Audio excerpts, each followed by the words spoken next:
आज के दौर में एक इंसान में ज्यादा अच्छाई देखकर आप लोगों को ये सोच नहीं आती कि वो इतना अच्छा आखिर क्यों बन रहा है। मैं एक चीज जो आज कहना चाहती हूँ इस ड्रामा से रिलेटेड, तो जब से ये ड्रामा के टीजर्स आना शुरू हुए हैं, राहिम को लेकर मेरी मिक्स्ड सोच आती रहती है। कहीं मुझे वो बहुत काइंड और अंडरस्टैंडिंग लगता है, तो कहीं मुझे उसके बिहेवियर से नेगेटिव वाइब आती है, जैसे वो दिखाता कुछ और है और बनता कुछ और है। हो सकता है मैं गलत हूँ, मगर शहरोज जैसा है वो सामने है, लेकिन राहिम जैसा है वो सामने नहीं है। और ऐसे कुछ मोमेंट्स हैं जो मुझे इस सोच में डाल भी रहे हैं। जब से शहरोज आया है और शहरोज का बिहेवियर उसने एमन के साथ कुछ अलग देखा है, ही नोज के शहरोज उसको अप्रोच कर रहा है। वो हर बार उस जगह पहुंच कैसे जाता है जहाँ शहरोज और एमन का कुछ चलता दिखाई दे रहा हो। पूल में फेंकने के टाइम पे भी वो टाइम पर पहुंच गया। वहाँ पे सीवी पे पहुंचने पर भी वो दूर से सारा नजारा देखता रहा और गाड़ी मोड़कर चला गया। लास्ट एंगेजमेंट वाले दिन जब एमन पे जूस गिरा और एमन अंदर गई, तब राहिम की नजरें एमन पे थीं।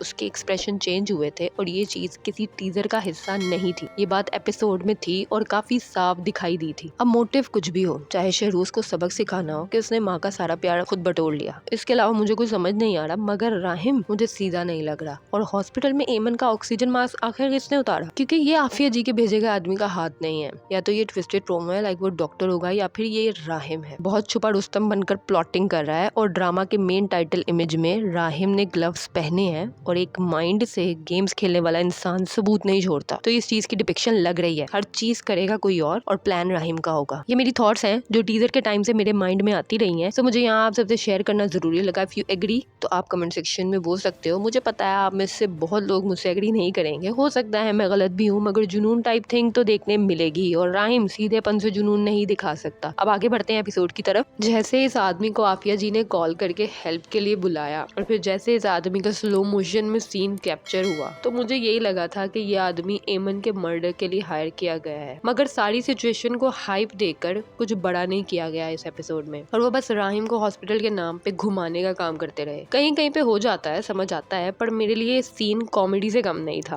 अब दोस्तों कुछ फिलॉसफी आने वाली है, अगर नहीं सुननी तो आप वीडियो फास्ट फॉरवर्ड कर सकते हैं। अगर माएँ अपने बेटों को ये समझा दें कि बाहर निकलकर औरत की इज्जत जरूर करना, तुम्हारी माँ भी एक औरत है, ये बात भूलना मत। ताकत और दौलत के नशे में ये ना भूल जाना कि उसको मिलने वाले गरीब लोग भी इंसान हैं, जिनकी जान उतनी ही अहम है जितनी उसकी अपनी जिंदगी। तो दुनिया शायद बहुत बेहतर जगह बन जाए, पर ये बातें काश ही रह जाती हैं। और हर वो माँ जो अपने बच्चे की गलती पे पर्दा डालती फिरती है, वो एक दिन ऐसा काम कर जाता है जो किसी को या तो मार दे या उम्र भर का ट्रॉमा दे जाए। ये सब फिलॉसफी आज मैं इसलिए दे रही हूँ क्योंकि शहरोज का कैरेक्टर ना सिर्फ जालिम है, बल्कि उसे अपनी गलती पे रत्ती बराबर भी पछतावा नहीं है। ऐसे इंसान खुद से इतना प्यार करते हैं कि वो अपने माँ बाप को भी मार सकते हैं। और आफिया जी की आंखों के आगे से अपने बेटे की मोहब्बत की पट्टी जरूर उतरनी चाहिए। जैसे मैंने अपनी लास्ट वीडियो में बोला था कि शहरोज के मामू का सीन ट्विस्टेड प्रोमो भी हो सकता है, और यही देखने मिला भी है। वैसे मुझे ये चीज अच्छी लगी है कि वो एटलीस्ट अपनी बहन को टॉन्ट के थ्रू ही सही, पर ये एहसास दिला रहे हैं कि शहरोज गलती पर है और उसको बेजा सपोर्ट करना भी शहरोज के लिए नुकसानदेह है। बहन का साथ तो वो जरूर देंगे, लेकिन काश वो शहरोज को भी समझाने वाला रोल प्ले कर पाते।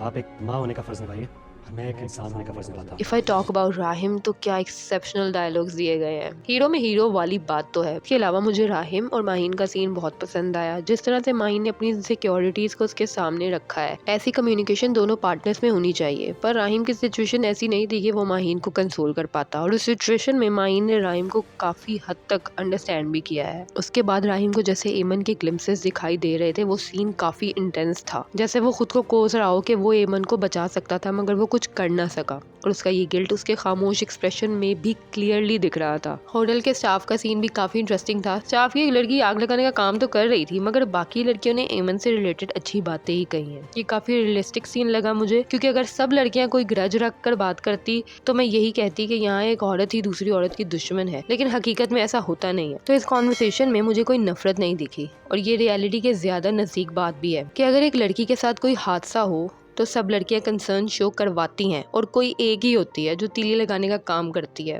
और वो भी बहुत कम। जमाल की साइड मुझे चेहरे के पीछे एक और चेहरे का इशारा दे रही है।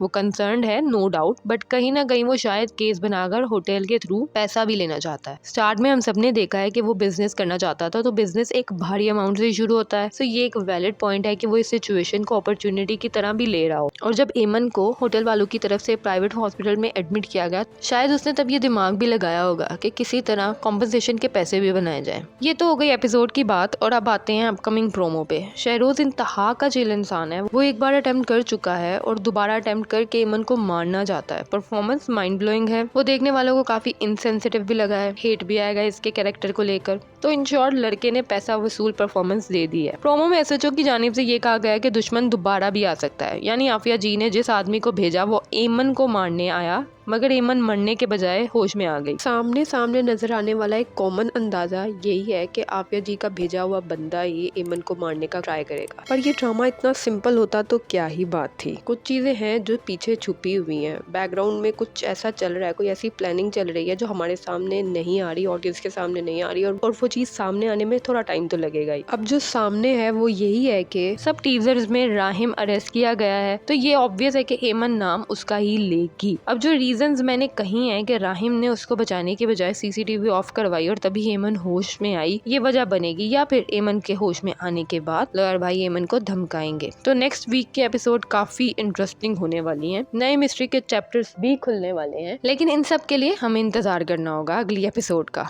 आपको वीडियो पसंद आए तो लाइक जरूर करें, चैनल पे नए हैं तो सब्सक्राइब करें। मैं मिलूंगी आपसे ऐसी ही नई वीडियो के साथ, मुझे दीजिए इजाजत, बाय बाय।